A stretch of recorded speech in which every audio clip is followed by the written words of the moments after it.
আমার ছাদ বাগানে একটা শরীফা ফল গাছ আছে। শরীফা ফল হলো আতা ফলের চেয়ে উন্নত জাতের, উন্নত ধরনের, স্বাদেও উন্নত। এটা শরীফা ফলটা আতা ফলের মতো অত সহজলভ্য না। কিন্তু দামি এবং সুন্দর একটা ফল। এটা আমার বাগানে আছে, খুবই সুস্বাদু। এটা কয়েকদিন আগে ফুল দেখেছি, আজকে দেখেন শরীফা ফল ধরছে।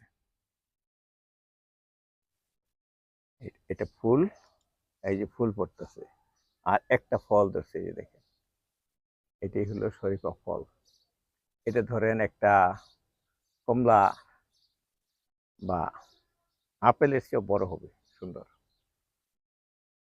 এই যে উপরে দেখেন, এই যে উঁচু উঁচু ঢেউ খেলান আছে, এটা শরীফা ফলে হয়, কিন্তু আতা ফলের ঢেউ থাকে না। ফুল।